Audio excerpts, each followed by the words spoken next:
오늘 하나님 주신 말씀 함께 보겠습니다. 로마서 4장 13절에서 16절입니다. 자, 천천히 한 절씩 교독해 볼까요?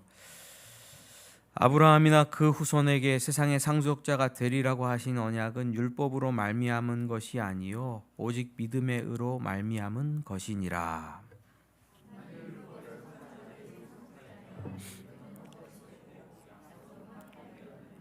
율법은 진노를 이루게 하나니 율법이 없는 곳에는 범법도 없느니라. 같이 읽죠.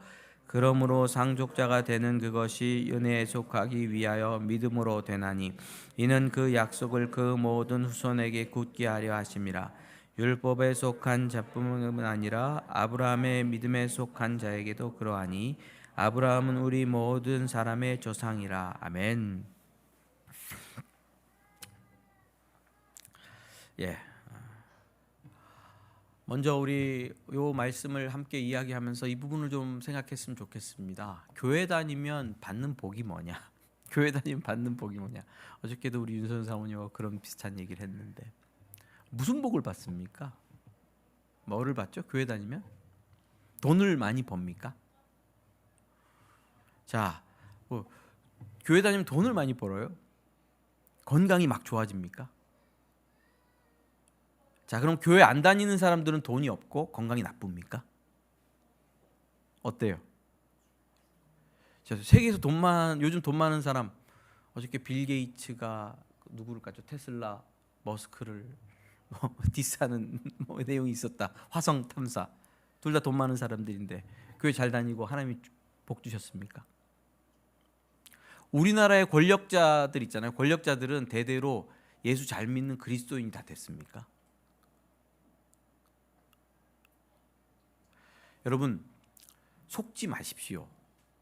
교회 다니면 무조건 부자가 되고 무조건 건강해지고 무조건 권력을 잡고 무조건 모든 일에 성공한다. 이거 다 거짓말입니다. 이거 사기입니다.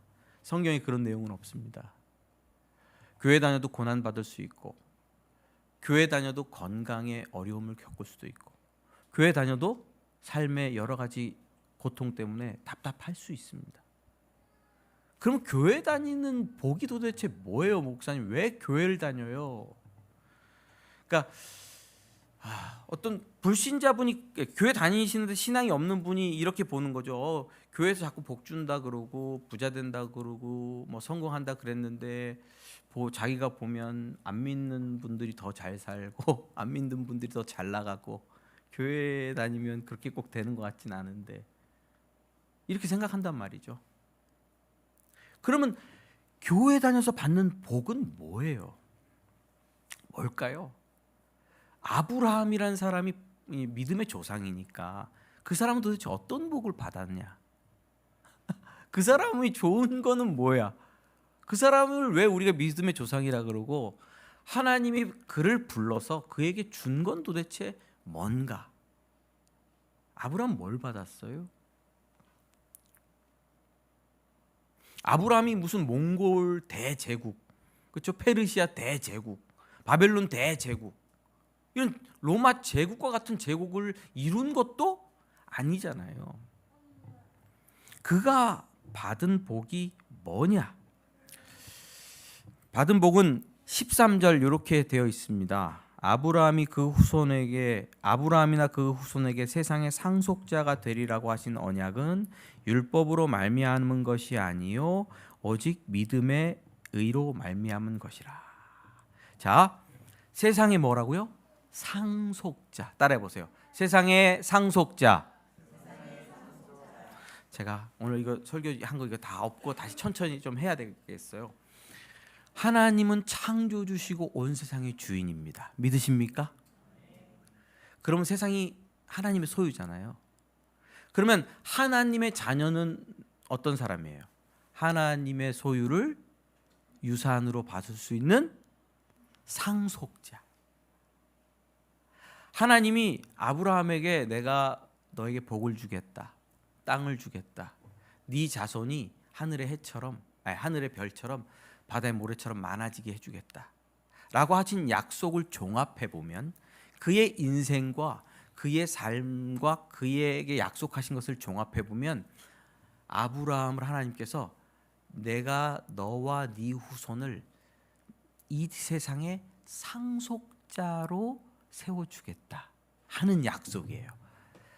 그래서 그것을 로마서에서 바울이라는 사람이 아브라함이나 그 후손에게 세상의 상속자가 되리라고 하신 언약은 아브라함이 뭐가 됐다고요? 세상의 상속자가 되리라고 하나님이 약속해 줬다는 거예요. 자, 내가 너를 내 상속자가 되게 할 거야. 그렇죠? 송중기 나오는 그 뭐였지? 재벌 막내 아들. 재벌집 막내 아들. 그 할아버지가 후계자를 정하잖아요. 누구를 후계자로 정해요? 제일 자기 닮은 내 피가 흐르는 저놈 내 상속자. 하나님께서 아브라함에게 너는 내 상속자고 네 후손도 상속자가 될 거야. 내가 그렇게 약속할 거야 라고 계약을 체결하세요. 아브라함이 받은 복은 이겁니다. 계약 체결. 그래서 하나님으로부터 계약서를 받았어요. 너는 이 온 땅과 온 세상을 다스리는 상속자, 내 모든 소유를 유산으로 물려받을 상속자가 될 거야 라고 계약서를 하나님이 선물로 주셨어요. 이게 뭐야? 아브라함이 받은 복의 실체예요. 복의 실체. 그런데 이 상속자가 된다는 내용은 뒤에서 제가 얘기를 할게요. 그게 어떤 복인지 좀 뒤에서 좀 얘기할게요. 그런데 그런 얘기를 할 때 그러면 아브라함은 어떻게 하나님의 상속자가 됐어요? 라고 물어볼 수 있잖아요. 방법이 있어야 될 거 아니에요. 근데 그 방법을 성경은 믿음으로 상속자가 됐다라고 얘기를 해요. 믿음으로. 근데 이스라엘 백성들이나 주변 사람들은 자꾸 오해를 해요. 가장 큰 오해가 오늘 말씀에 뭐냐면 아브라함이 하나님이 주신 율법을 다 지켜서 잘 지키니까 100% 순종하고 지키니까 상속자가 된 것으로 오해를 해요. 오해를. 그렇죠? 아브라함이나 그 후손에게 세상의 상속자가 되리라고 하신 언약은 율법으로 말미암은 것이 아니요 오직 믿음의 의로 말미암은 거다. 율법을 잘 지켜서 하나님이 상속자 되는 복을 준 게 아니고 아브라함은 뭘로 받았다? 믿음으로 그 상속자 되는 자격을 받았다는 거죠. 그렇죠? 자, 그럼 어떤 일이 일어나냐면 자 볼게요. 제가 읽어드릴게요. 여호와께서 아브라함에게 이르시되 너는 너의 고향과 친척과 아비집을 떠나 내가 내게 보여줄 땅으로 가라. 내가 너로 큰 민족을 이루고 내게 복을 주어 내 이름을 창대하게 하리니 너는 복이 될지라. 너를 축복하는 자에게는 내가 복을 내리고 내가 저주하는 자에게는 내가 저주하리니 땅의 모든 족속이 너로 말미암아 복을 얻을 것이라 하신지라.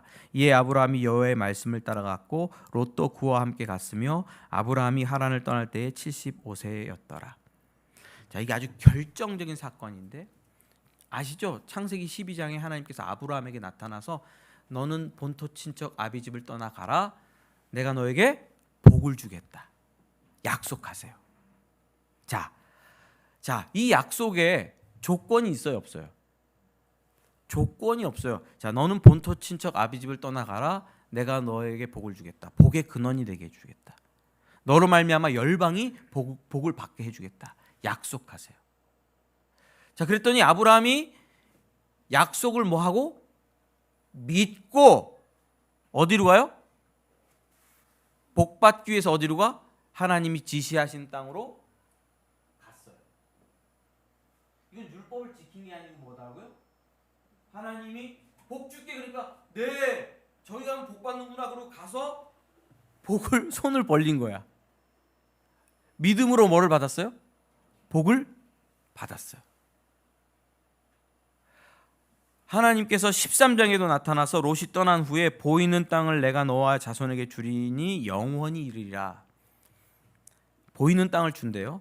아브라함에게 보이는 모든 땅을 준대. 나 제발 이런 거 줬으면 좋겠어.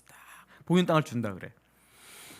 내가 내 자손이 땅의 티끌같이 하리니 사람의 땅의 티끌을 능히 셀 수 있을진데 내 자손도 세리라. 아브라함의 후손이 많게 번성하는 축복을 준대요. 그러면서 너는 일어나 그 땅을 종과 행으로 두루 다녀보라. 내가 그것을 내게 주리라. 보이는 땅을 다 다녀보래요. 그래서 네가 보이는 거 그걸 다 준대요. 말도 안 되는 약속이잖아요. 이거 믿겠어요? 믿어집니까? 안 믿어지죠. 근데 아브라함이란 사람이 이상한 사람이에요.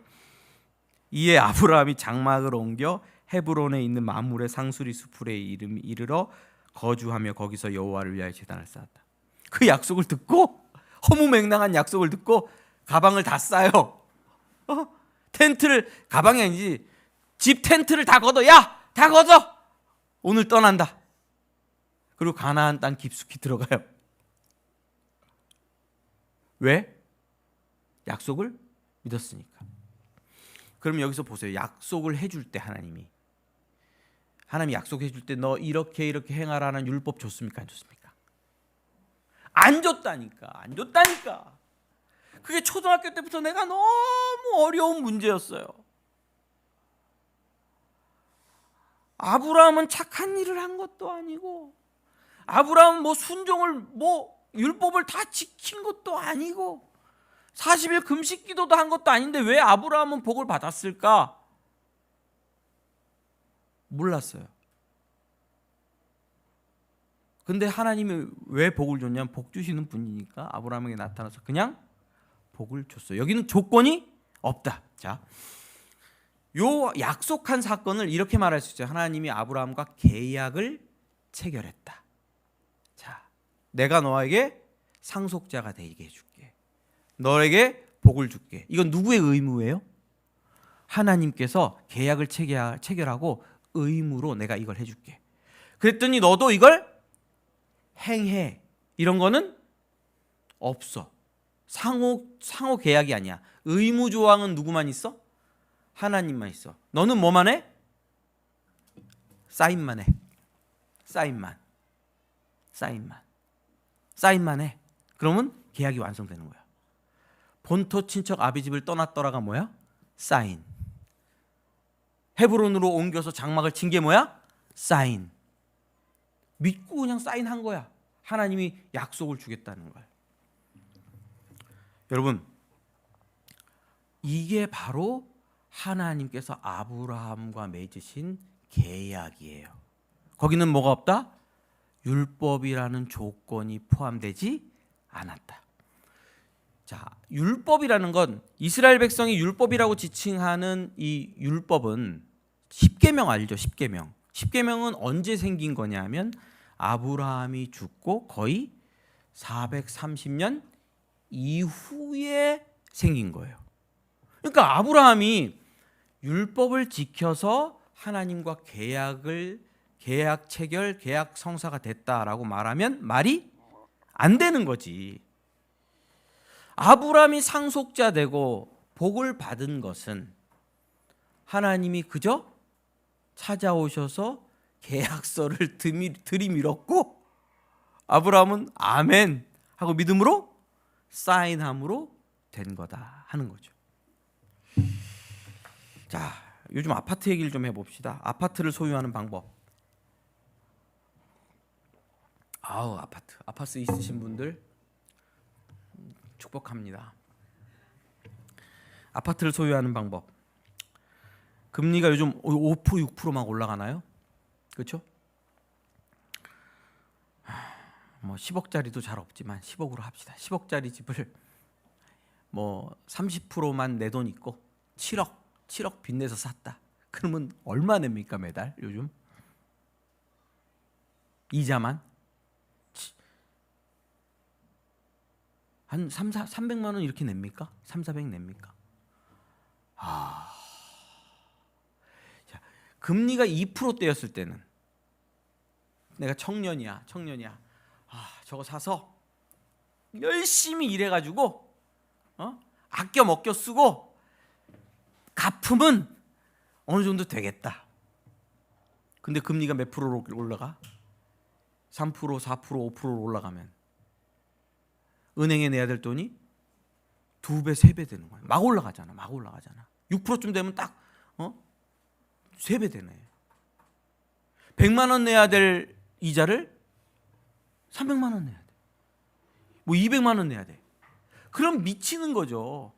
투잡 뛰면서 모든 돈을 다 어디다? 은행에 갖다 줘야 돼. 그러다가 견디다 못해 쓰러지면, 몇 달 못 내면 은행에 요즘 바로 들어와요. 옛날처럼 이렇게 오래 안 걸리더라고. 바로 딱지 붙어요. 그냥 소유권이 없어지는 거야. 뭐를 맺었기 때문에? 은행과 계약을 맺었잖아. 돈을 꿔줄게.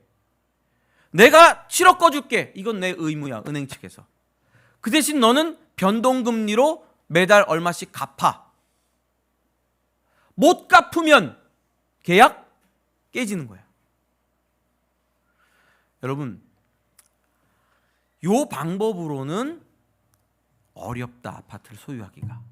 나 같은 사람은 또 뭐 많이 벌면 모르겠어.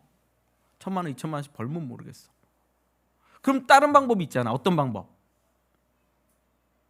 나는 부자 아버지가 계시니까, 아버지, 나 아파트 좀 줘요.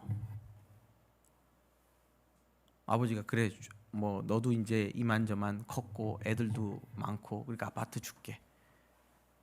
그리고 상속세를 누가 다 내? 아버지가 내야지. 상속세는 네가 좀 내라. 아유, 아버지 그런 거 생각하지 마. 나 상속세 낼 돈도 없어. 알아서 다 해.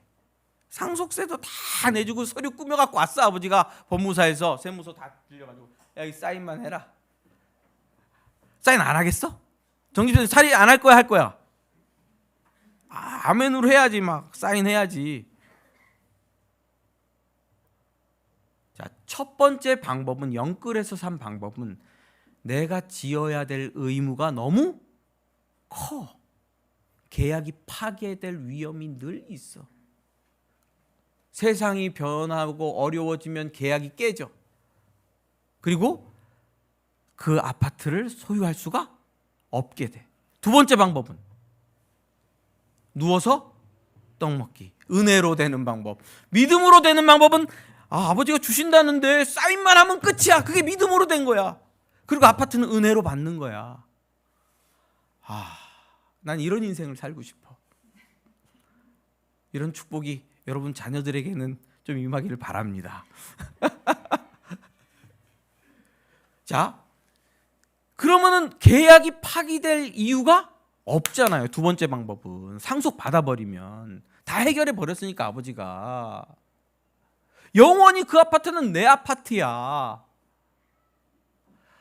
하나님께서 아브라함에게 상속자의 복을 주실 때에 너 율법을 지켜서 이 10계명을 다 지키면 너는 이 상속자의 지위를 유지할 수 있어. 그러면 안 된다고요. 왜? 율법은 지키기가 어려운 거니까. 모든 율법을 다 지켜야 돼요. 깐깐해요. 심지어 예수님께서 이렇게 말했어요. 율법을 강화하셨는데 마음속에 친구를 향하여 라가, 죽일 놈이라, 나쁜 놈이라, 욕하는 자마다 살인한 자라, 여인을 보고 음욕을 품은 자마다 간음한 자라, 탐심을 가지면 도둑질한 거라. 율법이라는 게 마음까지도 적용되기 때문에 누구도 그 율법을 다 지킬 수가 없다. 율법이 또 좀 많아? 율법이 많아지잖아요. 그러면 지킬 게 또 많아지잖아요. 율법은 다 지킬 수가 없으니까 항상 뭐가 돼요?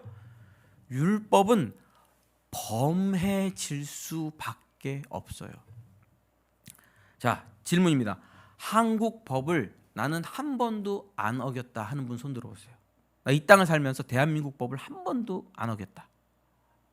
가능합니까? 그것도 어려운데 하나님의 율법을 한 번도 안 어긴다, 이거는 불가능해요. 제가 여러 번 말씀드렸죠. 그러면 법을 한 번 어겨야 죄인입니까? 두 번 어겨야 죄인입니까? 법은 한 번만. 자, 평생 착하게 살다가 한 명만 죽였어. 그럼 살인자입니까? 아닙니까? 판사님, 저는 평생 착하게 살다가 한 명뿐이 안 죽였는데요. 저 나쁜 놈들은 10명, 20명 연쇄살인범도 있는데 저는 한 명뿐이 안 죽였는데요. 평생 착하게 살았어도 한 명만 죽여도 범죄자가 되는 거예요. 평생 착하게 살았는데 한 번만 도둑질하면 죄인 되는 거예요. 그게 율법의 무서운 거예요. 율법은 모든 법을 항상 다 지켜야만 완성이 돼요. 그래서 항상 모든 법을 다 지키는 사람을 의인이라 부르고 한 번이라도 어기면 죄인이라 그래요. 아브라함이 하나님과 계약을 맺을 때 율법의 의무를 자기가 담당하는 계약을 체결했으면 아브라함은 이 율법 때문에 그 계약이 파기될 위험을 매일매일 안고 살아갈 수밖에 없다. 이 율법의 계약은 어려운 거니까. 여기까지 이해되시나요? 이것도 이해 안 되면 나는 어떻게 할 수가 없어. 이거 어떻게 할 수가 없어. 그런데 이스라엘 백성들 중에 바울 앞에서 자꾸 우리는 믿음이 아니라 율법을 지킴으로 구원과 영생과 상속자의 지위를 누리고 있다고 주장하는 자들이 계속 있어 온 거예요. 그래서 로마서를 설명하고 로마서를 쓰면서 바울이 아브라함의 예를 들면서 아브라함이 상속자의 지위를 가지게 된 것은 율법을 지켜서 된 것이 아니요. 430년 후에 오는 아브라함이 죽고 430년 후에 오는 율법을 지켜서 된 것이 아니고 믿음으로 은혜로 된 것이다 라는 걸 설명하기 위해서 오늘 이 본문을 썼다. 만일 율법에 속한 자들이 상속자면 믿음은 헛것이요 약속은 파기되느니라. 율법으로 하면 약속은 계약은 파기되느니라. 율법은 진노를 이루게 하나니 율법이 없는 곳에는 범법함도 없느니라. 법이 있는 곳엔 항상 뭐야? 어기는 사람들이 있다. 생겨난다. 어쩔 수가 없다. 모두 다 법을 어길 수밖에 없다. 그래서 율법의 계약은 파기될 수밖에 없다. 그런데 하나님께서는 어떤 계약을 맺었다? 율법의 계약을 맺지 않고 은혜의 계약, 믿음으로 받을 수 있는 계약을 누구와 맺었다? 아브라함과 맺었다. 그래서 믿은 아브라함은 그래서 뭐를 누리는 거예요? 그 상속자의 지위, 상속자의 법을 누린다. 저것 좀 받아주십시오. 식사가 왔습니다.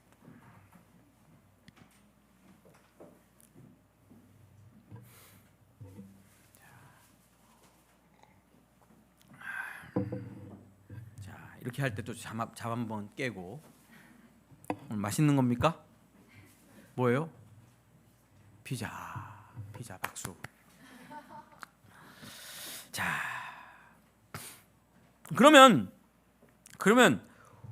우리도 아브라함이 믿음으로 상속자가 된 것처럼 오늘 우리도 예수 그리스도를 믿으면 이런 동일한 상속자의 지위를 받게 된다고 말하는 것이 로마서의 바울의 주장이요 복음의 내용입니다. 자, 예수님께서 십자가에서 죽으셨죠. 예수님께서 이 땅에 오셨어요. 그분은 동정녀 마리아를 통해 낳고 하나님의 아들이세요. 죄가 없으세요. 그런데 이 땅에서 고난당하고 십자가에서 죽으셨어요. 그리고 부활하셨죠. 예수님께서 말씀하셨어요. 나를 믿으면 내가 너희 죄를 대신해서 대속해 줄게. 대신 십자가에서 달려 죽은 걸로 이렇게 대속해 줄게. 그리고 너를 용서해 주고 의롭다고 해 줄게. 그리고 하나님으로부터 오는 생명을 너에게 줄게. 그게 영생입니다. 영생을 주면 너는 하나님의 자녀가 되고 하나님의 상속자의 삶을 살 수 있어. 이렇게 말하는 것이 성경이 말하는 복된 소식, 복음의 내용입니다. 복음의 내용입니다. 근데 그 복음의 내용을 바울이 전하니까 사람들이 그래도 야, 예수님을 믿고 구원 얻는다 그러는데 믿기만 하면 안 돼. 율법을 지켜야지. 11조하고 감사헌금하고 주일 성수하고 다 해야지 구원을 받는 거지. 예수 믿는다고 하면서 술 먹고 담배 피고 다니면 다 안 돼. 그러면 영생 못 얻어. 라고 얘기하는 사람들이 자꾸 생겨나는 거예요. 그러자 바울이 아브라함의 예를 들면서 아니다. 아브라함도 믿음으로 상속자의 지위를 얻었고 오늘 예수님을 믿는 그리스도인들도 아브라함과 동일하게 믿음으로 영생과 구원을 얻는다. 이거를 강조하기 위해서 로마서를 써서 로마에 있는 성도들에게 편지로 붙인 거예요. 그 내용 중에 일부를 오늘 우리가 함께 읽은 겁니다. 그러면 여러분, 우리 예수 믿는 사람들이 아브라함처럼 상속자가 되는 복을 받은 건데 그게 좋은 거예요? 뭐가 좋은 거예요? 목사님을 보니까 별로 안 좋아 보여. 막 얼굴에 광채가 나고 부티가 나고 막 그래야 되는데 피곤해 보이네. 복을 별로 못 받았나 봐. 뭡니까? 여러분 한번 물어봅시다. 상속자가 된다는 것은 온 세상을 다스리는 권세를 가지는 거죠. 왜? 하나님은 왕이시고 온 땅의 주인이신데 그분의 자녀로 그분의 상속자가 되면 내가 왕자 왕비 또 하나님이 내게 주신 권세를 가지고 온 땅을 다스리는 뭐를 받는 거예요? 자유와 특권을 가지게 된 거예요. 자, 돈이 많으면 좋아요, 안 좋아요? 네, 너무 조그맣게 얘기를 하는데 좋아요. 근데 돈에서 자유로우면 좋은데 돈에 매이면 지옥이잖아요. 그렇죠? 돈이 없으면 근심하고 돈이 많으면 자랑하는 삶을 산다면 돈에 매여 있는 인생. 돈을 위해서 모든 자기의 시간과 모든 정력과 모든 지혜를 다 사용한다면 돈의 노예. 돈. 기도도 할 때도 돈. 그럼 돈의 노예. 그럼 이건 돈을 상속한 사람으로서 하나님의 돈이에요. 하나님의 재물을 상속한 자로서 돈을 다스리고 돈을 통치하는 자유가 없이 돈의 노예 상태에 있는 거거든요. 하나님이 주시는 복은 뭐라는 거예요? 너 돈 안 하게 해줄게. 돈에서 자유롭게 해줄게. 내가 하나님이야. 내가 온 땅의 주인이야. 예수 믿고 네 안에 탐심, 네 안에 근심, 네 안에 욕심 성령으로 제거하고 돈 아니고 100만 원이 있으면 100만 원으로 행복하게, 1000억 있으면 1000억으로 행복하게 돈을 누리고 잘 다스리며 살 수 있도록 해줄게. 이게 상속자의 지위입니다. 예수 믿는 사람들 중에 어떤 분은 자산이 1억 있을 수 있고요. 어떤 분은 자산이 100억 있을 수 있어요.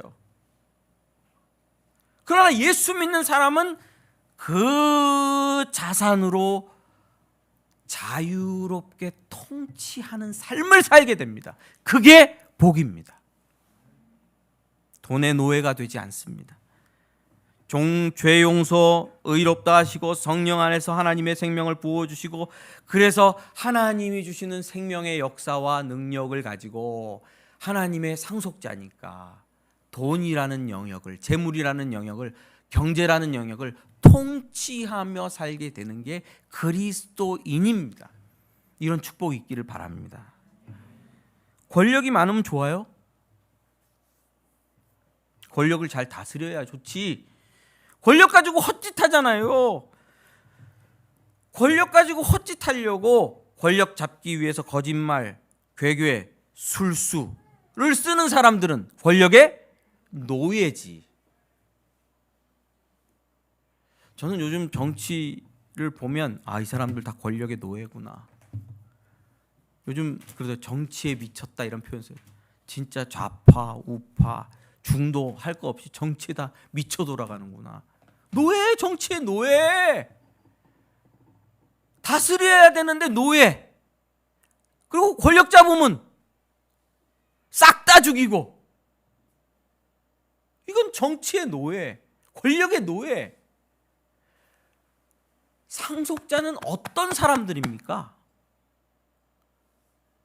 하나님을 닮아서 정의, 하나님을 닮아서 공의롭고, 하나님을 닮아서 정직하고, 하나님을 닮아서 긍휼과 자비가 넘치고, 그래서 내 권력을 가지고 정의와 사랑과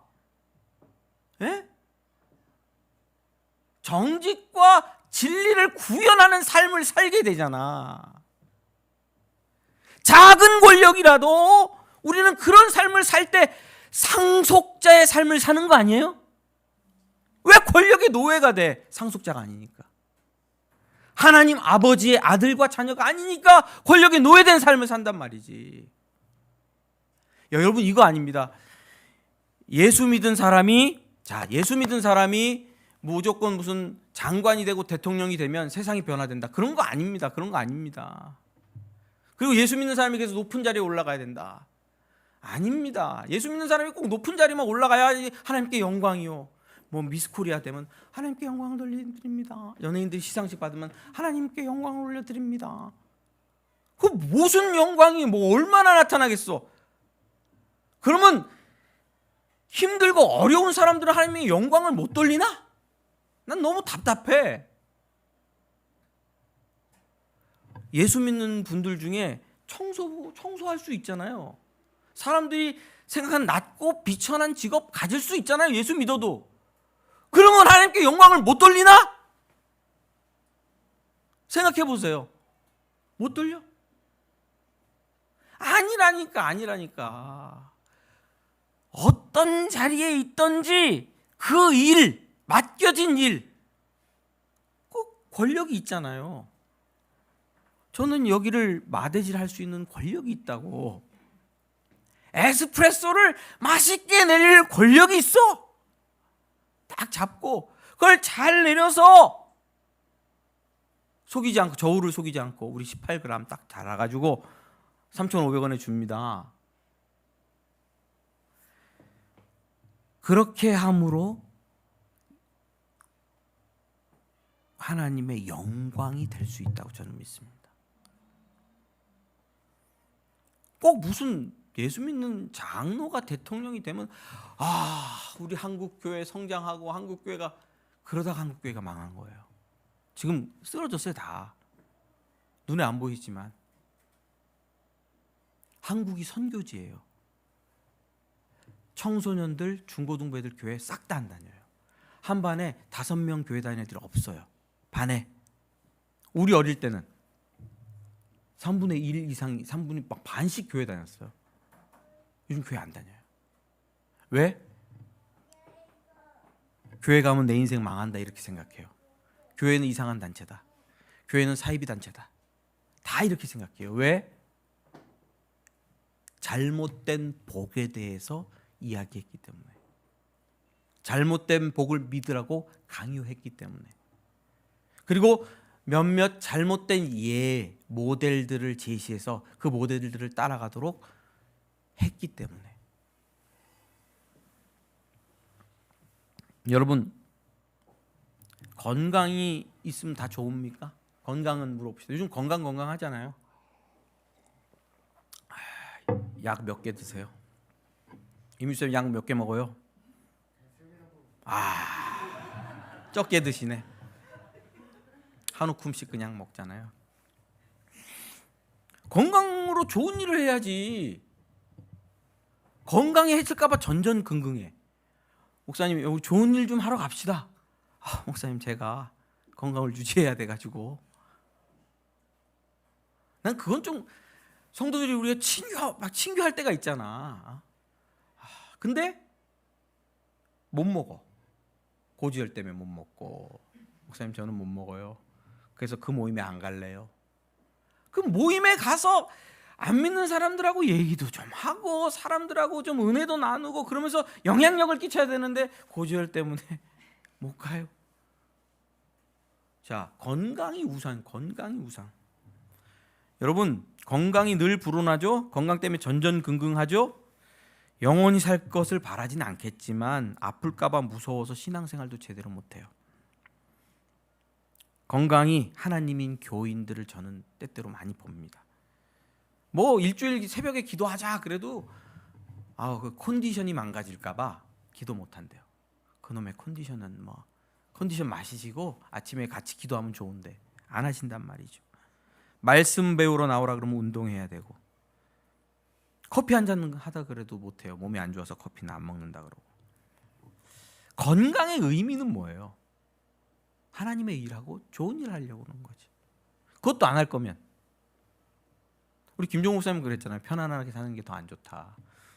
힘들게 사는 게 더 행복하고. 복음을 위하여 몸이 아플 수도 있는 거고 피곤할 수도 있는 거고. 그러나 사람들은 돈, 권력, 건강에 지배를 당하죠. 그것들이 주인 노릇해요. 상속자가 아니에요. 노예예요. 유산을 물려받은 자녀가 아니에요. 지배를 받아요. 예수님을 믿으면 죄를 용서해 주십니다. 믿으십니까? 예수님을 믿으면 의롭다함을 받고 성령님께서 우리 안에 들어오셔서 하나님 아버지의 생명을 부어주십니다. 그것을 영생이라고 부르죠. 믿습니까? 그 영생의 힘이 우리 안에 넘쳐서 죄와 사망의 권세에서 자유로운 삶을 살도록 우리를 인도하시고 이끌어가죠. 자꾸 자유하게 되죠. 돈, 명예, 권세 필요 없다. 아닙니다. 저는 필요합니다.